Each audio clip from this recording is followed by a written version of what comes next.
At 14:15, the strike picture went live again. South Lebanon first. Then roads feeding the coast. Then targets near Tyre. Then movement south of Beirut.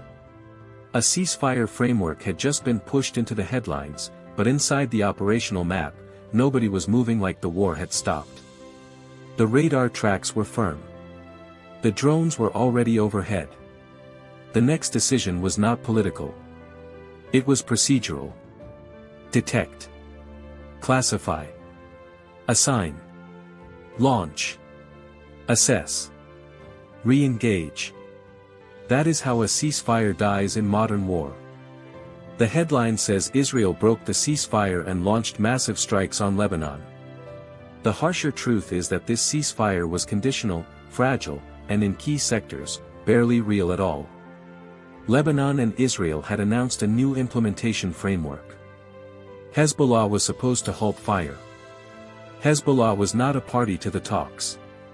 And almost immediately, the front began sliding back into the one thing both sides still trusted more than diplomacy. The kill chain. That matters, because what unfolded was not just another exchange of anger across a border.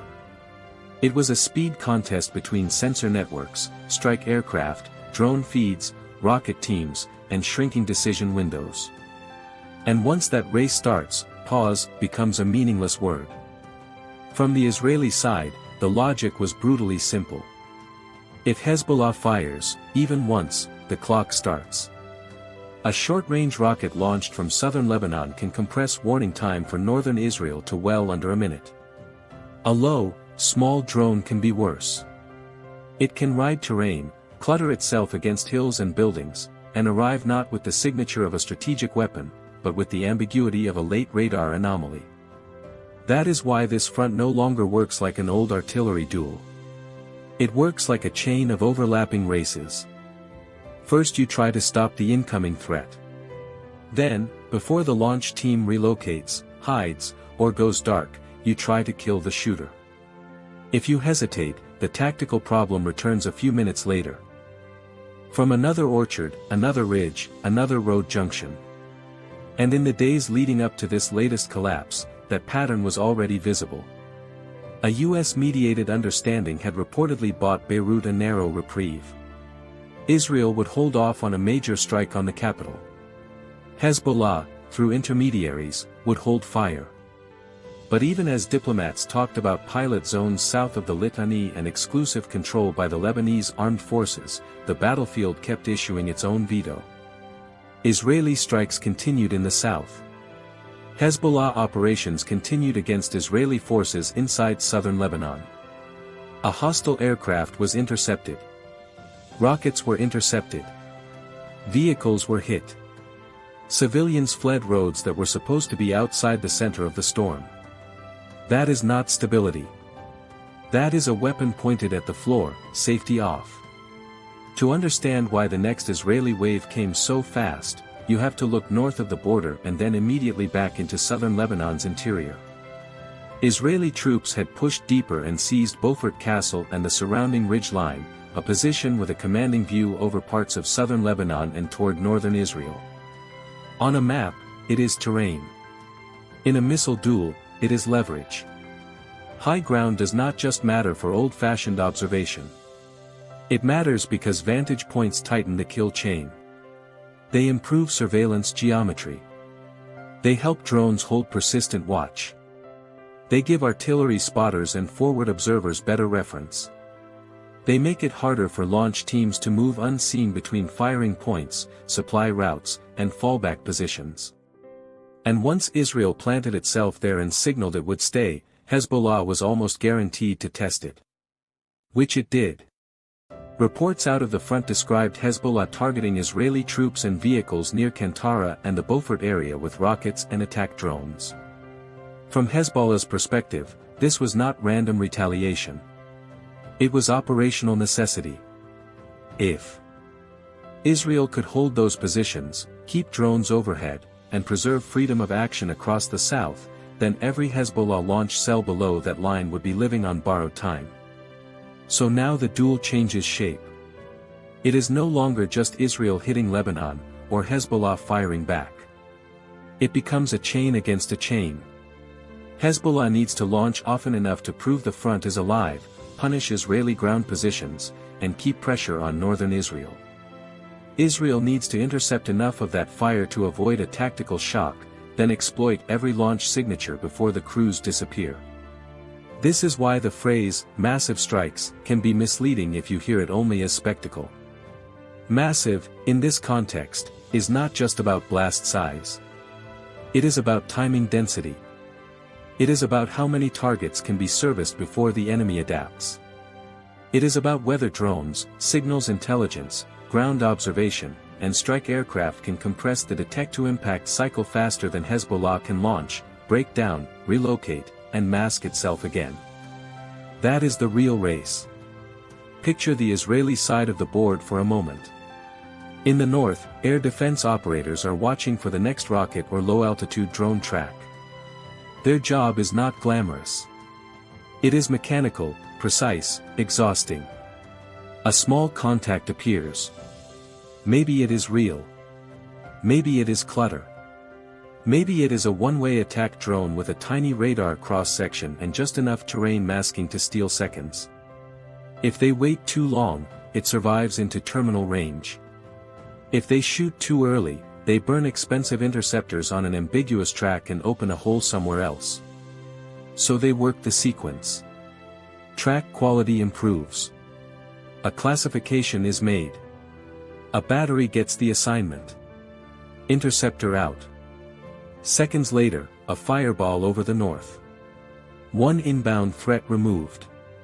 But that is only half the job.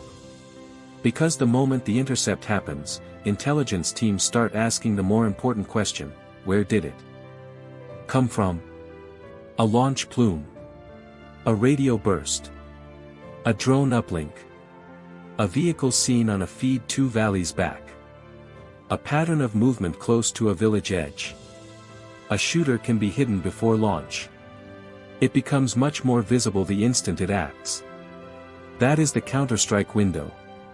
And in this war, that window can be shorter than the time it takes the public to understand that the ceasefire is already over. That is what makes this a kill chain race rather than a conventional bombardment. The first side is racing to survive the incoming shot. The second race begins immediately after: who exploits the revealed position first? Israel's answer has been increasingly clear. Do not wait for a larger barrage. Do not trade one rocket for one statement. Use the intercept, the radar data, the persistent drone coverage, and the ground positions in southern Lebanon to trigger a wider strike cycle. Hit launch teams. Hit transport vehicles. Hit command and control nodes. Hit roads and staging areas. Hit fast enough that the enemy's next salvo is smaller than the last one. That is why even limited Hezbollah fire after a ceasefire announcement is so dangerous. Not only because of what lands, but because it gives Israel the operational justification and the targeting triggers for another round. And once those rounds begin, escalation has its own momentum. A drone strike on a car south of Beirut is not just a strike on a car. It is a message that the safe distance around the capital is shrinking again. Strikes around Tyre are not just local actions. They are attempts to cut movement corridors and deny reconstitution. Operations around Nabatee and the ridges beyond are not isolated tactical sweeps. They are part of a wider effort to keep Hezbollah south of the Litani under constant compression. Then the political layer catches up to the tactical one. Hezbollah rejects the ceasefire framework outright, calling it surrender. Israel says it will continue operations on the ground and in the air and will not withdraw from the security zone for now. Israeli officials publicly insist on freedom of action, including against Beirut if northern Israel is attacked. The Lebanese government talks about pilot zones and a final opportunity. But the front line hears something else. No one has agreed on what force will actually stop the next launch. That is the midpoint of the story. And it changes how you read the entire event. This is not simply a ceasefire being broken after it was achieved. It is a ceasefire being tested by the exact mechanism that makes it nearly impossible to enforce.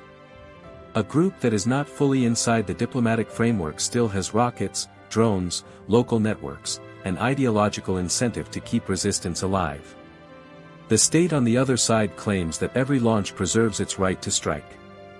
So the battle is no longer about a line on paper. It is about whether either side can interrupt the other side's kill chain long enough for politics to matter. That is a much colder fight. Now look at the human anchor at the center of it. Not a president. Not a spokesman. An Israeli weapons controller in the north, or an air battle manager feeding target quality data into a strike loop. He knows something the public usually does not. Interception is not victory. Sometimes it is merely permission for the next phase. He watches the intercept succeed. Then he watches the map thicken. Drone feed. Signals queue.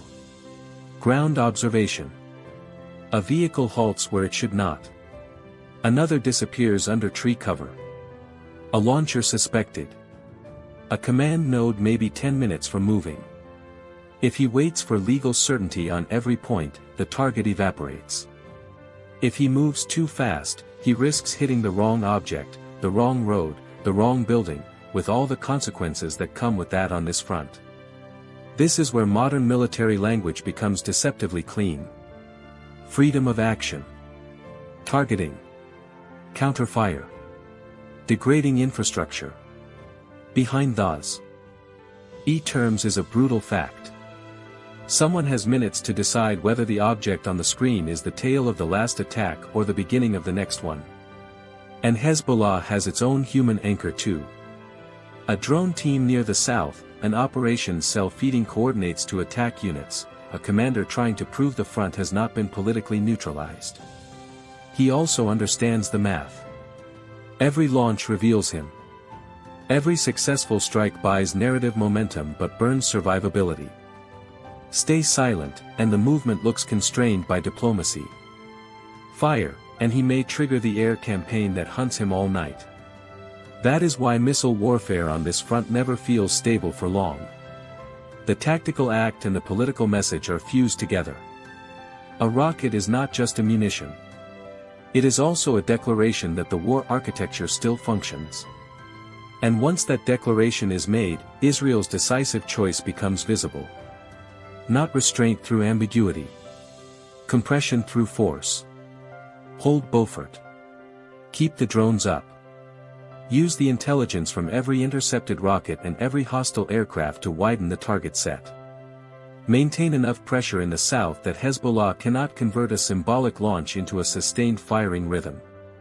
And if necessary, keep the threat of Beirut in reserve, not because every target there is equal, but because deterrence on this front is built by showing that geographic sanctuary is conditional. That is the operational meaning of these strikes. They are not random fury. They are an attempt to outrun the enemy's ability to regenerate fire. Will it work? Tactically, it can.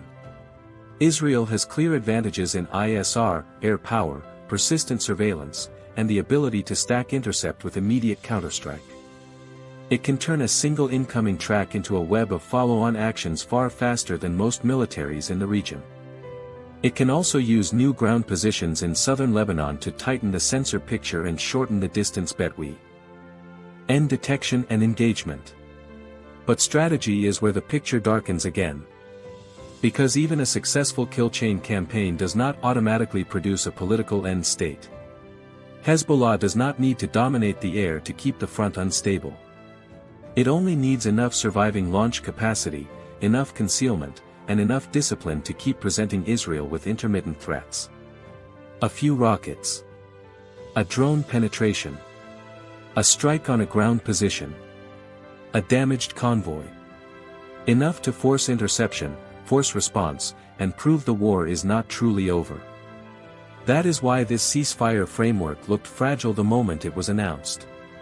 It tried to freeze a battlefield that was still being shaped by real-time targeting, territorial pressure, and incompatible definitions of success. Lebanon's government wanted implementation. Hezbollah wanted resistance without surrender. Israel wanted security guarantees and continued freedom to strike. Those are not minor gaps. They are incompatible clocks. And once the clocks diverge, the missiles speak first. That is also why the images matter.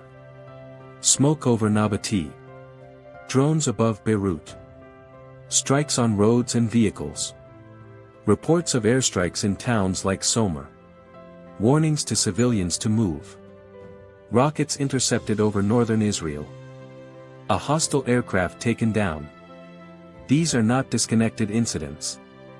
They are the visible flashes of a deeper competition over who can see, decide, and hit faster.